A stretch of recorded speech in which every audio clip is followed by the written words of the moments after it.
Olá, meu nome é Giovanni, sou estudante de Engenharia Química e estamos aqui mais uma vez para continuar com a nossa série de reatores isotérmicos, dessa vez falando sobre o reator PBR, um reator bem diferente dos que a gente já viu.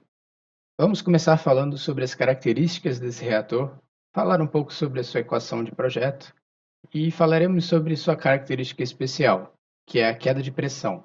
E por fim, vamos resolver um daqueles tradicionais exercícios. O PBR possui muitas similaridades com o PFR, como vamos ver. Ele é um reator de estado estacionário e processa uma reação catalítica dentro dele, ou seja, necessita de um catalisador para que a reação aconteça, o que acaba gerando uma queda de pressão dentro do reator, como vamos ver mais na frente. É um reator de mistura perfeita, só que em vez de ser num elemento de volume, é num elemento de massa infinitesimal. A conversão dentro dele é fortemente ligada à massa de catalisador presente dentro dele e alcança conversão em fase gasosa, assim como a maioria dos PFRs também.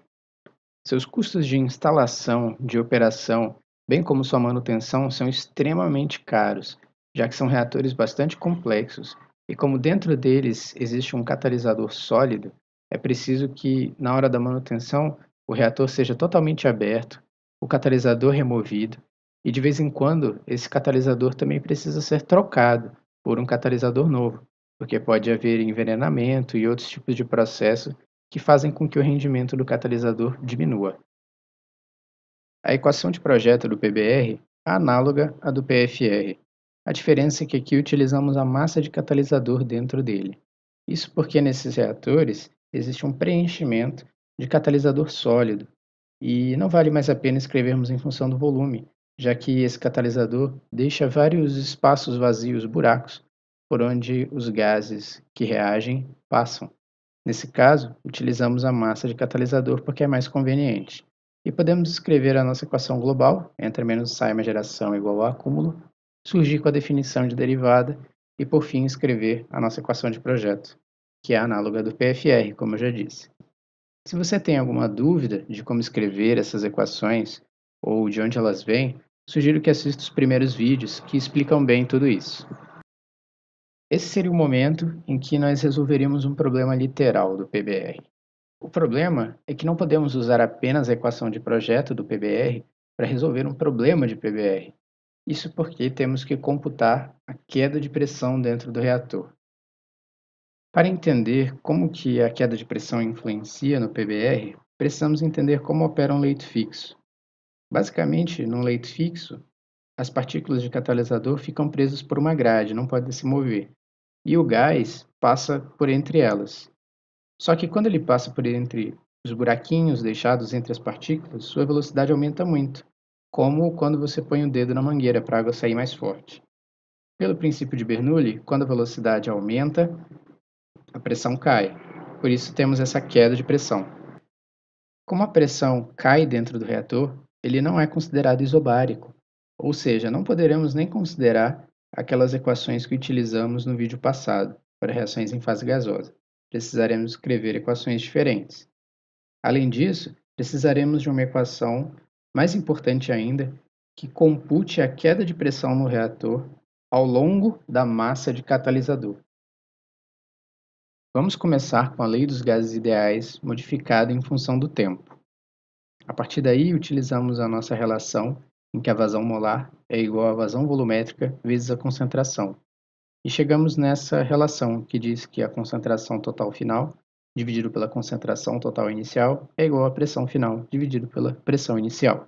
Ou seja, a concentração total não é mais constante, já que o reator não é isobárico. Mas ainda precisamos de uma relação capaz de fornecer a queda de pressão pela massa de catalisador. Felizmente, já temos uma equação para isso, a equação de Irgun, que estabelece a relação entre a pressão e o comprimento de leitos fixos. Porém, essa equação não está da forma que queremos, e para deixarmos ela da maneira que precisamos, vamos fazer algumas modificações. Note que agora temos várias variáveis que não havíamos utilizado em nenhum outro tipo de reator, como a viscosidade do gás, a porosidade do leito e essa velocidade superficial máxima. A porosidade é uma variável bem importante. ela representa o volume de espaços vazios, aqueles que são entre os catalisadores, sobre o volume total do reator, e é um adimensional. Para iniciar, precisamos reescrever a densidade do gás, já que sabemos que ela não vai ser constante ao longo do nosso PBR. Utilizamos para isso a vazão mássica, ou equação da continuidade, se você preferir. Sabemos então que a massa que entra dentro do reator é igual à que sai. Nesse caso, podemos escrever que a densidade inicial vezes a vazão volumétrica inicial é igual à densidade final vezes a vazão volumétrica final, que sabemos também não ser constante. Nesse caso, podemos reescrever a densidade final em função da densidade inicial e das vazões volumétricas final e inicial. Se utilizarmos a lei dos gases ideais modificada em função do tempo, podemos chegar naquela seguinte relação para a densidade. A partir daí, substituímos na nossa equação de Ergun, que agora possui um termo que é feito apenas de constantes, o qual iremos chamar de beta zero. Essa equação já está bem melhor do que tínhamos antes, mas ainda assim precisamos com que a massa de catalisador apareça na equação. Isso não é tão difícil se utilizarmos aquela variável porosidade. A massa do catalisador é igual à sua densidade vezes o seu volume, só que só temos o volume do reator. Para utilizarmos um volume que seja útil, ou seja, só de catalisador, temos que subtrair a porosidade. Assim teremos o volume do que não é vazio, ou seja, das partículas de catalisador. A partir daí, multiplicamos pela área da seção transversal, pelo comprimento do PBR, Z, e pela densidade do catalisador, chamando de ρC. Se rearranjarmos aquela equação anterior em função de Z, substituímos em dz e ficamos com um dw. Agora só precisamos passar o resto das informações para o lado direito da equação. Além disso, substituímos a expressão P sobre P0 por uma nova variável y, que vamos chamar de queda de pressão, que é exatamente a pressão em algum ponto do reator dividido pela pressão inicial. Agora, surgimos com uma segunda variável, α, que reúne novamente informações que são constantes. E ficamos com uma expressão mais simplificada, que é dydw menos α sobre 2y vezes a vazão molar total final dividido pela vazão molar total inicial. Agora ficamos com duas equações diferenciais, que nos ajudarão a calcular a conversão do reator. Apesar disso, são equações que precisam ser resolvidas simultaneamente. E como isso nem sempre resulta em soluções analíticas, ou soluções analíticas fáceis, vamos utilizar o método chamado Runge-Kutta de quarta ordem para obter valores com a ajuda do Excel. Esse é um método numérico bem utilizado para esse tipo de problema e também para muitos outros. Com certeza vai ser um método que vocês vão ver bastante ao longo da faculdade e vale a pena aprender. Eu deixei um material que eu mesmo escrevi sobre esse método e se você tem alguma dúvida sobre ele, espero que o material ajude. Agora vamos resolver o exercício sobre o PBR. Esse exercício é bem completo, é um exercício que eu tirei do livro do Fogler e acho que ele sumariza boa parte do que a gente já aprendeu até aqui sobre reatores isotérmicos e cinética química. É um exercício que fala sobre a produção de óxido de etileno a partir do eteno, através de uma oxidação catalítica que acontece dentro de um PBR. Nesse problema, queremos saber a massa de catalisador necessária para alcançarmos uma conversão de 60% em óxido de etileno. A reação está dada e usa uma estequiometria de A mais meio B formando C. Nesse problema, o etileno e o oxigênio são alimentados em proporções estequiométricas em um reator de leito fixo, PBR, operando isotermicamente a 260 graus Celsius. O etileno é alimentado a uma vazão de 0,3 libra-mol por segundo e a pressão de 10 atm. Além disso, o oxigênio é alimentado na forma de ar atmosférico, já que não pode ser alimentado diretamente puro. O reator é constituído de 10 feixes de tubos de 1,5 polegadas de diâmetro, série 40, com 100 tubos por feixe, recheados com catalisador de 1/4 de polegada de diâmetro e 120 libra-massa por pé cúbico de densidade.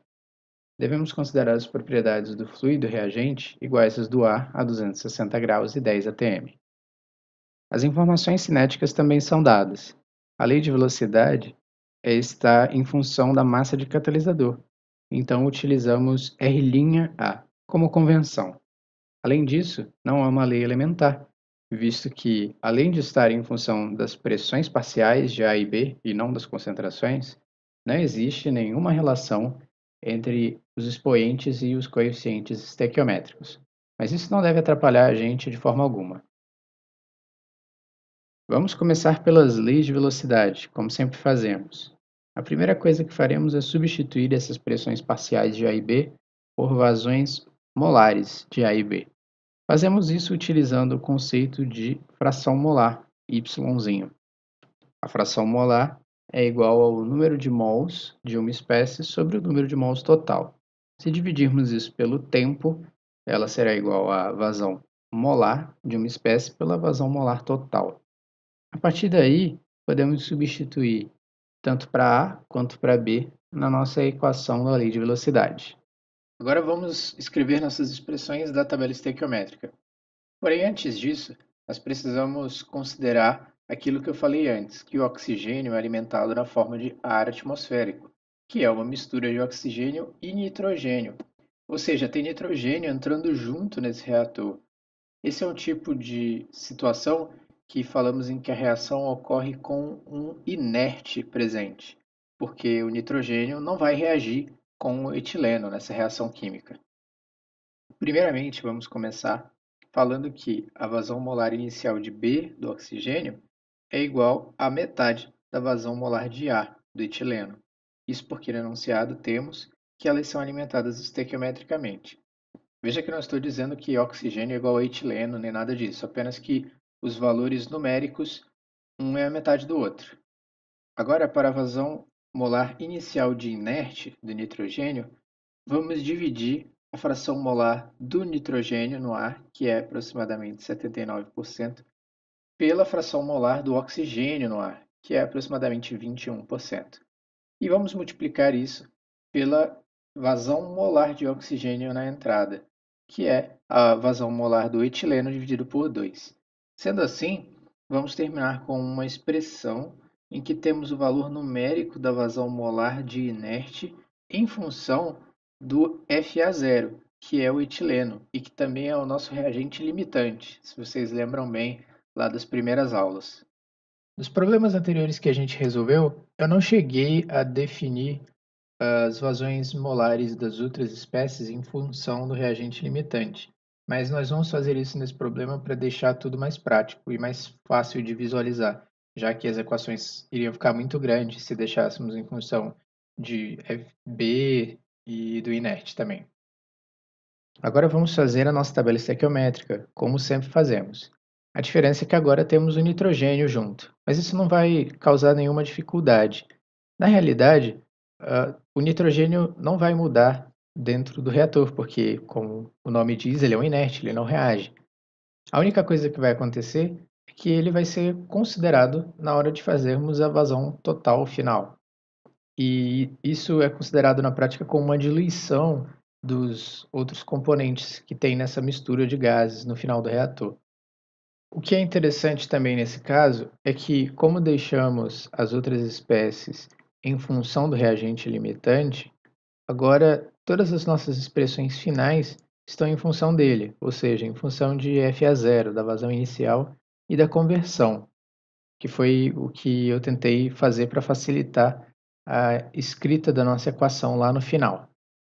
Dessas expressões, utilizamos FA, FB, FC e FI no final do reator para construir a expressão de FT, a vazão molar total no final. E usamos FA0, FB0 e FI0 para a vazão molar inicial. Além disso, vamos usar as expressões de FA e FB na própria lei de velocidade. Agora partimos para substituir essas expressões na nossa lei de velocidade. Vamos também substituir a pressão P na lei de velocidade pela nossa queda de pressão Y. Fazemos isso trocando um pouco a equação e fazendo com que P seja igual a Y vezes P0. P0 tem um valor numérico fixo constante, que nós sabemos que é a pressão inicial do reator. E Y vai variar ao longo do reator de acordo com a equação da queda de pressão, que vamos escrever a seguir. Eu também já calculei alguns valores, entre eles esse 0,5 elevado a 2 terços dividido por 3,381, apenas para facilitar lá na escrita da nossa equação no final. Agora vamos aplicar a nossa lei de velocidade à equação de projeto. Veja que aqui eu já utilizei aquela modificação em função da conversão, para a gente não ficar em função de f de a. Se você não sabe como fazer esse passo, sugiro que você assista o vídeo anterior do PFR, que eu explico mais ou menos qual é a lógica por trás disso. Para manter a homogeneidade dimensional, precisamos passar nosso F a zero de libra-mol por segundo para libra-mol por hora. Isso porque a nossa constante da lei de velocidade está em função de hora. E a partir daí, vamos substituir os valores até ficar com a expressão do lado esquerdo em libra-massa ou a expressão do lado direito em quilogramas. A unidade final dessa equação precisa ser 1 sobre uma unidade de massa, seja ela libra-massa ou quilograma. Depende da conversão que você usar aí de unidade. Agora que nós já temos a nossa primeira EDO, precisamos escrever a segunda, que é a queda de pressão. Para isso, precisamos calcular aqueles fatores alfa e beta zero que eu mostrei anteriormente no vídeo. O termo G pode ser calculado como a vazão mássica dividido pela área da seção transversal.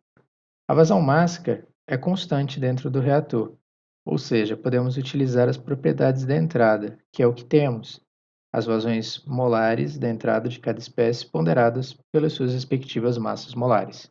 Nesse caso, obtemos uma vazão mássica, que é de todas essas espécies. E dividindo pela área da seção transversal de um tubo de 1,5 polegadas da série 40, obtemos um G igual a 7.383 libra-massa por hora por pé quadrado. O problema nos diz que as propriedades da mistura de gases são constantes e iguais às do ar a 260 graus e 10 atm. Nesse caso, a viscosidade e a densidade. Além disso, a porosidade do leito é de 0,45 e já temos calculado o nosso termo G. A partir daí, nós obtemos o nosso termo beta zero, que deixamos em função de atms por pé. Em seguida, para o nosso termo alfa, utilizamos a área da seção transversal e a densidade do catalisador e a pressão inicial, que foram dadas no enunciado do problema. Ficamos com o termo alfa igual a 0,0166 libra-massa elevado a menos 1. Agora só precisamos substituir Ft e Ft0 na nossa equação da queda de pressão. Note como os termos 3.381 vezes F a 0 se cancelam. Era isso que eu queria fazer desde lá do início, quando tentei substituir todos os termos em função de F a 0. A partir daí, ficamos com a equação da esquerda em libra-massa e a equação da direita em quilogramas. Veja que a unidade dessas equações é 1 sobre unidade de massa, seja libra-massa ou quilograma. Veja que agora estamos com o nosso sistema de equações diferenciais bem definido. Temos duas variáveis, conversão e queda de pressão, que variam em função da massa de catalisador. E cada uma dessas variáveis está presente na equação da outra. Nós temos conversão e queda de pressão na equação da conversão, e também temos conversão e queda de pressão na equação da queda de pressão. Como eu já disse, essa não é uma situação trivial, um problema de GDOs trivial, é um sistema de equações diferenciais ordinárias que iremos resolver utilizando o método de Runge-Kutta. Eu vou tentar explicar rapidamente como o método funciona. Se você ainda tiver alguma dúvida, por favor, consulta aí o material que eu vou botar no Drive. Bom, eu não sou nenhum matemático e a minha função aqui não é tentar ficar explicando se o método funciona ou não.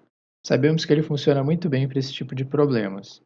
Basicamente, o que o método consiste é num processo iterativo. Nesse método iterativo em particular, nós vamos calcular os valores tanto da conversão quanto da queda de pressão num certo ponto que vamos chamar de n. E a partir das condições ali, vamos calcular várias constantes que vamos chamar de K0, K1, K2, K3 e L0, L1, L2, L3, para calcular um xn mais 1 e um yn mais 1, que vão ser a conversão e a queda de pressão num ponto posterior. A massa de catalisador aparece em função de um passo, que a gente chama de H, e nós vamos definir qual é o tamanho desse passo. Precisamos ter em mente o seguinte: vamos dizer que tivéssemos um reator de 10 kg de catalisador. Um passo apropriado, por exemplo, poderia ser 1 kg, porque assim dividiríamos nosso reator em 10, e em cada um desses 10 pedacinhos nós íamos calcular um x e um y. No fim, vamos ficar com uma lista de valores para x, y e w. E essa lista de valores pode ser plotada, assim vamos ter um gráfico onde poderemos encontrar as informações que queremos. Ou, como no caso desse problema, que queremos alcançar uma conversão específica, podemos parar de avançar no nosso método assim que alcançarmos essa condição. Os termos K e L são constantes calculadas pelo produto entre o nosso passo e as funções em certos pontos pré-determinados, como está descrito nesse slide. Se você quiser um passo a passo um pouco melhor de como eles são calculados, sugiro mais uma vez que veja o material do Drive. Para dar início ao método, precisamos dos valores iniciais de cada uma das variáveis do problema. A conversão começa em zero, porque não vamos ter convertido nada em produto. A queda de pressão começa em 1, já que a pressão naquele ponto é exatamente a pressão inicial. E a massa de catalisador é zero, porque não percorremos nada do reator ainda. Como eu já havia dito, nosso passo H está ligado à massa de catalisador e representa o quanto nós vamos utilizar de massa de catalisador para prever a próxima conversão e a próxima queda de pressão. Como as contas são bastante repetitivas, eu utilizei essa tabela do Excel que calcula tanto os valores das constantes para cada situação, para cada n, como também os valores de x e y e a massa de catalisador. Veja que, por volta dos 21 kg, alcançamos a nossa conversão desejada de 60%. A partir daí, eu simplesmente paro o método, porque não é necessário continuar. Para deixar as informações mais visuais, eu plotei um gráfico com as informações da tabela de conversão, queda de pressão e massa de catalisador, onde podemos ver em azul a pressão caindo, enquanto em laranja a conversão começa a subir. Ou seja, para alcançarmos uma conversão de 60%, precisamos de aproximadamente 20 kg de catalisador. E além disso, utilizando essa massa de catalisador nas condições de leito que foram apresentadas, iremos gerar uma queda de pressão de 10 para aproximadamente 5,2 atm, que é bastante coisa. Além do material sobre Rum Escuta, eu também vou disponibilizar a planilha, onde tem a tabela com as fórmulas e o gráfico, e vocês vão poder ver as fórmulas, como elas foram utilizadas, quais valores estão pegando, e assim conseguir desenvolver melhor essa noção sobre o método de Rum Escuta, se é que vocês já não conheciam.